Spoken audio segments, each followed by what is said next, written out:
দ্বিতীয় দফা নির্বাচন হতে চলেছে বালুরঘাট। অত্যন্ত হাই ভোল্টেজ একটি কেন্দ্র, যেই কেন্দ্র থেকে প্রতিদ্বন্দ্বিতা করছেন রাজ্য বিজেপির সভাপতি সুকান্ত মজুমদার। বিজেপির প্রার্থী হয়ে তিনি আরও একবার 2019-এর পর 2024-এ ফের একবার প্রতিদ্বন্দ্বিতা করছেন এবং এই মুহূর্তে সেই ছবিটাই আপনাদের সামনে তুলে ধরছি। বালুরঘাটে যেখানে ভোট প্রচারে সুকান্ত মজুমদার হুচখোলা গাড়িতেই প্রচার সারছেন বিজেপি প্রার্থী। এক্সক্লুসিভ সেই ছবি দেখতে পাচ্ছেন, যেখানে সুকান্ত মজুমদার তিনি নির্বাচনী প্রচার সারছেন এবং গতদিনেও দেখিয়েছি সুকান্ত মজুমদারের সমর্থনে মূলত রোড শো করেছেন মিঠুন চক্রবর্তী এবং একই সঙ্গে বিজেপি নেতা রুদ্রনীল ঘোষ।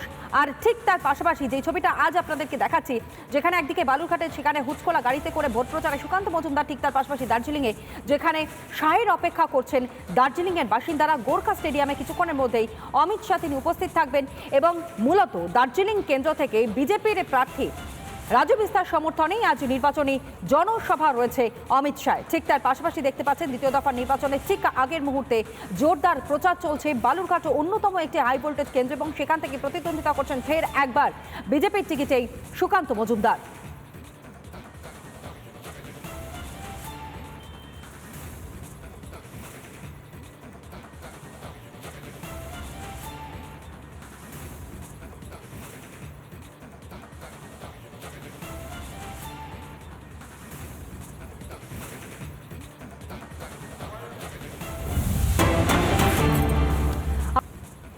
বড়বাজারে রবিবাসরীয় প্রচারে তাপস রায়। মীনাদেবী পুরোহিতকে নিয়ে জনসংযোগ সারেন তাপস। তীব্র দাবদাহ উপেক্ষা করেই প্রচার সারেন কলকাতা উত্তরের বিজেপি প্রার্থী তাপস রায়। প্রথম দফার ভোট হয়ে গিয়েছে, রবিবাসরীয় প্রচার সারছেন উত্তর কলকাতার বিজেপি প্রার্থী তাপস রায় আর তার সঙ্গে উপস্থিত রয়েছেন মীনাদেবী পুরোহিত। এই মুহূর্তে আজকে মহাবীর জয়ন্তীর যে প্রচার, সেই প্রচারই করছেন তাপস রায়। যে মিছিল বেরিয়েছে তার সঙ্গেই পা মিলিয়েছেন তিনি। সরাসরি তার কাছে যাব। তাপস বাবু, আজকে মহাবীর জয়ন্তী, রবিবাসরীয় প্রচার করছেন আপনি। আজকে ভগবান মহাবীরের জন্ম জয়ন্তী, প্রতিবারের মতন এবারও মহাসমারোহে পালিত হয়। এই সম্প্রদায়ের, এই সমাজের মানুষের সঙ্গে আমার ভগবান মহাবীরের প্রতি আমার অত্যন্ত শ্রদ্ধা ভক্তি রয়েছে। তার চরণে আমি প্রণাম জানাচ্ছি এবং আমি এদের যে হেডকোয়ার্টার লাড্ডু, আমার সেখানে যাওয়ারও সৌভাগ্য হয়েছিল।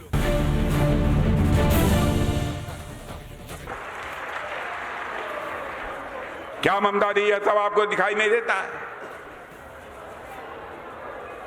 और आप केवल चाहे जैसे भी हो, गुंडे, बदमाश, शरारती, इन सब सारे लोगों को प्रश्रय देकर आप केवल सत्ता हासिल करना चाहती हैं। बहनों भाइयों, बहुत सारी योजनाएं हम लोगों ने प्रारंभ की है। सारी योजनाओं की मैं चर्चा करूंगा तो बहुत लंबा समय चलेगा, बहुत समय लगेगा, इसलिए बहुत विस्तार में मैं नहीं जाना चाहता हूं। मुर्शिदाबाद में अब झुमरिया और रंपा जैसे लोक नृत्य से जुड़े कलाकारों को प्रोत्साहित करने के लिए मुझे जो बतलाया गया है, 2021 में राष्ट्रीय सांस्कृतिक महोत्सव का समापन जब मुर्शिदाबाद में हुआ था तो उसमें खूब उत्साह मिला था। और ऐसे कार्यक्रमों को सारे देश भर में प्रोत्साहन देने का काम कोई कर रहा है तो हमारे प्रधानमंत्री मोदी जी कर रहे हैं। मेरे बहनों भाई, हमारे प्रधानमंत्री मोदी जी कर रहे हैं। विकास की यदि मैं बात करूं तो बहुत लंबा समय लग जाएगा। एक लंबे अंतराल के बाद मुर्शिदाबाद के लोगों ने 2008 में यूपीए सरकार के दौरान केंद्र द्वारा किए गए वादे को 2016 में जब मोदी जी की सरकार बनी तब पूरा करते होते हुए देखा है।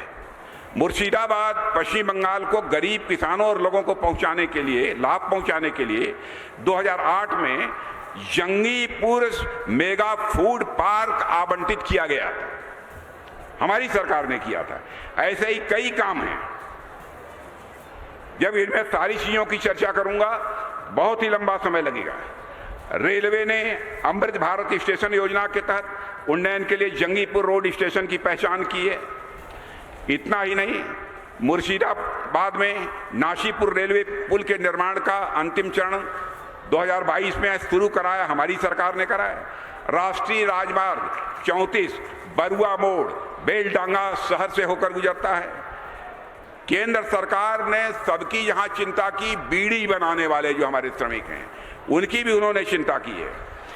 बीड़ी श्रमिकों और उनके परिवारों के लिए श्रमिक कल्याण योजना चला रही है हमारी सरकार। और देश में लगभग 50 लाख बीड़ी श्रमिक हैं, जिनमें से 18-19 लाख बीड़ी श्रमिक कहीं के हैं तो हमारे पश्चिमी बंगाल के हैं। हम योजनाओं में स्वास्थ्य लाभ, स्वास्थ्य देखभाल सुविधा, छात्रवृत्ति और आवास, यह सब भी सारी सुविधा बनाने की यहाँ पर उनको दिए जाने की कोशिश कर रहे हैं। लेकिन हर चीज में बाधा पैदा करने का काम यदि कोई कर रहा है तो ममता जी कर रही है। इसलिए मैं आज आप सबसे अपील करने आया हूं मेरे बहनों भाइयों कि ममता जी की अब यहां से छुट्टी करिए। और अब तो बड़े बड़े राजनीतिक पर्यवेक्षक और बड़ी बड़ी जो सर्वे एजेंसी हैं, अब उनका भी यह मानना है, जो मुझे जानकारी मिली है, उनका भी यह मानना है कि अब पश्चिमी बंगाल में इस बार लोकसभा के चुनाव में भारतीय जनता पार्टी 30 से अधिक सीटों पर विजय प्राप्त करने जा रही है, 30 से अधिक भी सीटों पर विजय प्राप्त करने जा रही है। और आज मैं आपको बता कर जाना चाहता हूं मेरे बहनों भाइयों, इस बार लोकसभा के चुनाव में 30 से अधिक सीटों पर भारतीय जनता पार्टी को विजय दिला दो। मैं डंके की चोट पर कहना चाहता हूं, पश्चिम बंगाल में अगली सरकार यदि किसी की होगी तो भारतीय जनता पार्टी की सरकार होगी, भारतीय जनता पार्टी की सरकार होगी। इन्हीं शब्दों के साथ मैं आप सबको धन्यवाद देते हुए और हमारे कैंडिडेट ये गौरी शंकर घोष, देखिए ये एमएलए हैं। आपने देखा होगा गौरी शंकर घोष जब बोल रहे थे कितना अच्छा बोल रहे थे, बहुत ही डायनेमिक कैंडिडेट हैं। भारतीय जनता पार्टी ने सोच समझकर, नाप तौल कर तब गौरी शंकर घोष को चुनाव के मैदान में उतारा है।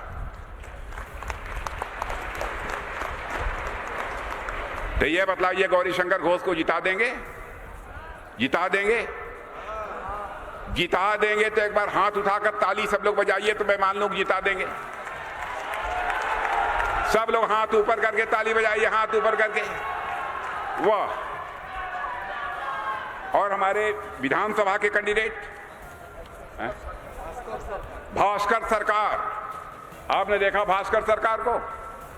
जानते हैं भास्कर सरकार को?